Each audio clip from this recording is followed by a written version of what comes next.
محترم جناب پرنسپل صاحب، قابل احترام اساتذہ اکرام اور میرے عزیز بچوں، آج ہم لوگ ملک کا 75واں یوم آزادی کا جشن منانے کے لیے اسکول میں اکٹھے ہوئے ہیں۔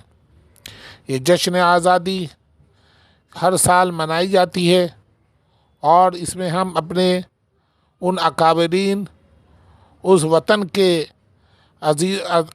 کے لوگوں کو یاد کرتے ہیں جنہوں نے ملک کو آزاد کرانے کے لیے اپنی جان کی قربانی دی، ان کو خراج عقیدت پیش کرتے ہیں۔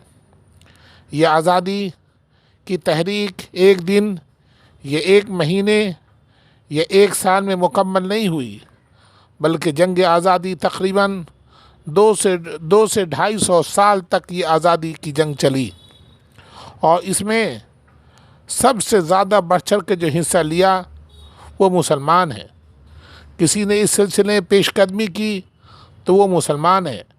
اگر ملک کے خاطر کسی نے جام شہادت نوش کیا وہ سب سے پہلے مسلمان ہیں۔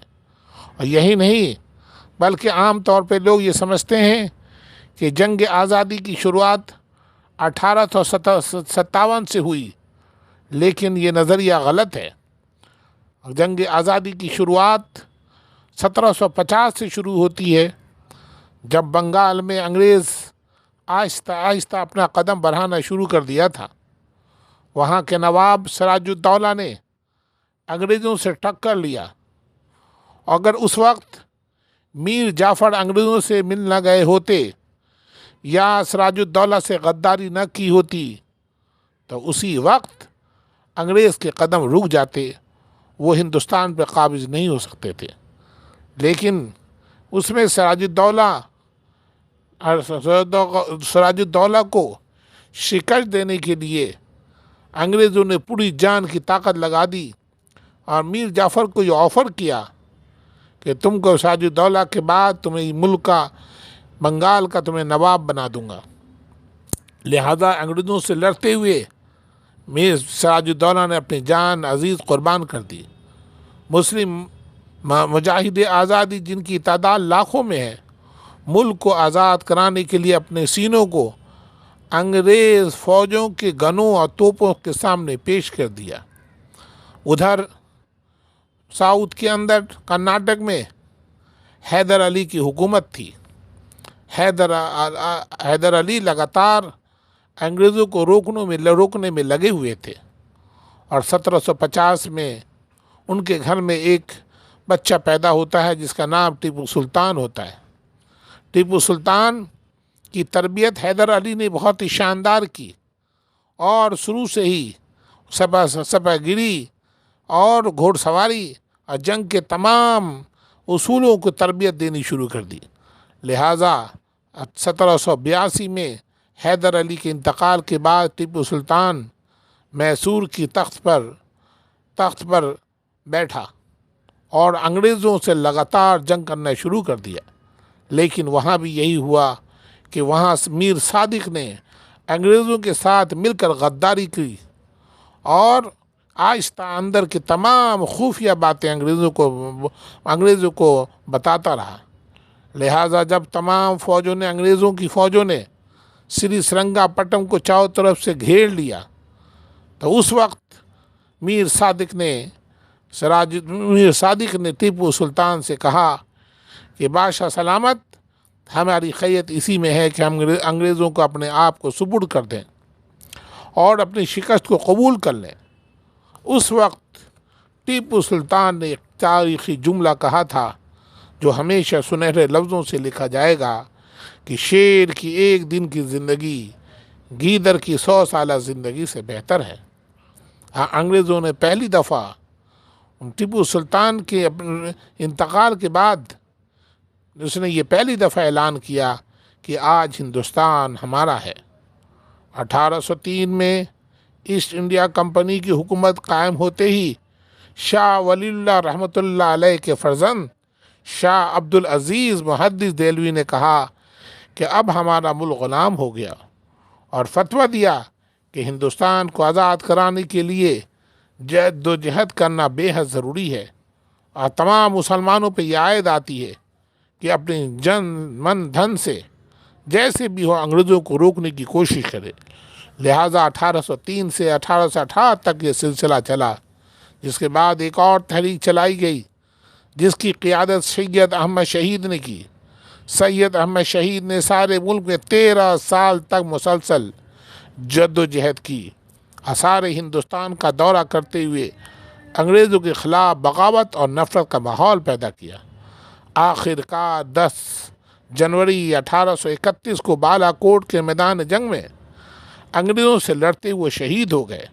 یہاں بھی وہی ہوا کہ میر جعفر اور میر صادق کی طرح پنجاب کے راجہ رنجیت سنگھ نے غداری کی اور انگریزوں سے مل گئے، جس کی وجہ سے یہاں سینکڑوں علماء شہید ہوئے۔ ان کے معاون مولانا اسماعیل شہید علوی نے بھی اسی میدان کو غار زار میں جام شہادت نوش کیا۔ ان ممتاز علماء کی شہادت کے باوجود مسلمان کے جذبہ جہاد آزادی میں کوئی کمی نہیں آئی، بلکہ اور بھی زیادہ جوش و ولولہ پیدا ہو گیا۔ لہٰذا 1857 میں حاجی امداد اللہ مہاجر مکی کی قیادت میں شاملی کے میدان میں انگریزوں سے سخت مقابلہ ہوا۔ اس طرح یک کے بعد دیگر مسلم قائدین اٹھتے رہے اور انگریزوں کے خلاف محاذ آرائی ہوتی رہی۔ چنانچہ ہندوستان کے آخری بادشاہ، مغل سلطنت کے آخری چراغ بہادر شاہ ظفر کو مغل خاندان کی حکومت تقریباً 300 سال رہی اور بہادر ظفر کو گرفتار کر کے رنگون برما بھیج دیا گیا۔ بہادر شاہ ظفر کے سامنے ان کی موجودگی میں ان کے 3 لاڈلے بیٹوں کو قتل کیا گیا۔ ان کے جسم کے ٹکڑوں کر کے ان کو پلیٹ میں ان کھانے کے طور پر سالن کے طور پر اس کو پیش کیا۔ وہ ایک کوٹھی میں ان کو بند کیا گیا۔ لہذا انہوں نے جیل کے اندر اپنی درد اس انداز میں پیش کی کہ لگتا نہیں ہے جی میرا اجرے دیار میں، کس کی بنی ہے عالم ناپائیدار میں، کہہ دو ان حسرتوں سے کہیں اور جا بسیں، اتنی جگہ کہاں ہے دل داغدار میں، عمرے دراز مانگ کے لائے تھے 4 دن، 2 آرزو میں کٹ گئے 2 انتظار میں۔ اور آخری شعر بہت مشہور ہے بہادر شاہ ظفر کا کہ کتنا ہے بد نصیب ظفر دفن کے لیے، 2 گز زمیں بھی نہ مل سکی کوئی یار میں۔ یعنی بہادر شاہ ظفر کہتے ہیں کہ اے ظفر تو کتنا بد نصیب ہے کہ سارے ہندوستان کا بادشاہ تھا، آج تیری یہ حالت ہے کہ تجھے دفن کرنے کے لیے 2 گز زمیں بھی اپنے وطن میں نہیں ملی۔ اسی طرح ہندوستان کے دوسرے ادبا اور شعراء نے بھی اپنی اپنی جگہ جنگ آزادی میں حصہ لیا، اور یہ سرفروشی کی تمنا کا شعر پڑھتے ہوئے رام کمار بسمل اور اشفاق اللہ خان پھانسی کے تختے پر چڑھ گئے۔ شعر سرفروشی کی تمنا اب ہمارے دل میں ہے، دیکھنا ہے زور کتنا بازوئے قاتل میں ہے، اے شہید ملک و ملت میں تیری اوپر نثار، اے شہید ملک و ملت میں تیرے اوپر نثار، اب تیری ہمت کا چرچا غیر کی محفل میں ہے، خون کی کھیلیں گے ہولی گر وطن مشکل میں ہے، سرفروشی کی تمنا اب ہمارے دل میں ہے۔